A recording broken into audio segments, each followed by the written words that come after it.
This is a KOCO 5 First Alert Weather Severe Weather Update. I'll give you a quick update here. It's currently 8:54 on this Monday night here. Look at all these severe thunderstorm warnings that we have out from Hollis to Elk City, west of Watonga, and then you go up towards Alva. All of these warnings here are going to be for 60-mile-per-hour winds and quarter-size hail. There is outflow that is currently coming out of these storms, and that's going to help keep the tornado risk really, really low here. So watching this storm here out by Cherokee and Alva, that's going to be moving to the east-northeast. So anywhere from Cherokee to Jet, Helena to Cleo Springs, watching that. Let me also go down to the south here in between Sealing and Fairview, where we have Storm Command. Michael, how do the storms look from where you are?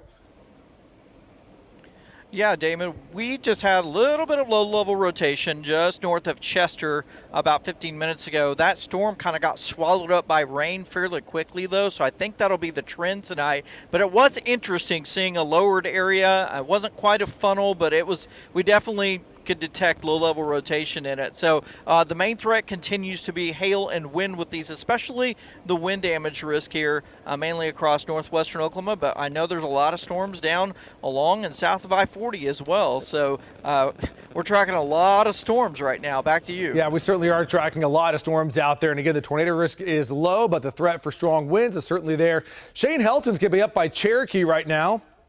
Looks like some outflow just came right on top of Shane. Let me go out to Shane right now. Shane, looks like a well-defined outflow marker there on the radar that's making its way towards you. What are things like where you are there, Shane?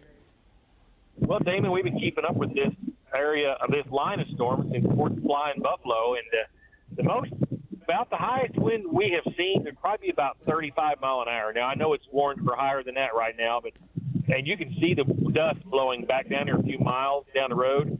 But it seems like the lightning has also increased a little bit. So, and looks like maybe some rain has increased. So we're out here watching it real closely. If we see anything coming up, we'll let you know. So far, no hail or anything like that. But I know that there is hail in some of these storms because I know it went through eastern Woodward County. But I'll keep an eye on it. Back to you, David. All right, we know that you certainly will. Let's go back over to the radar here. Shane's watching that. Storm Command's watching it. Amanda's watching these storms down around Elk City right now. These storms from Cheyenne to Elk City moving up towards Visay right now are going to be warned for quarters and 60. And that one may make a run up towards Woodward. This cell that's going to be by Cheyenne. So if you're watching in Woodward right now, I know you've had the rain mostly east of you, but you still have storm threats there for the evening. And then also watching this severe storm down by Mangum currently as well. The strongest winds that I see, here's a strong wind pocket there, 60-mile-an-hour winds by Elk City. Then here's one right now that is well north of Sealing, and that is what is tracking up towards Winoka. Again, tornado risk is low. Keep it with KOCO 5 News. We'll bring you the first alert.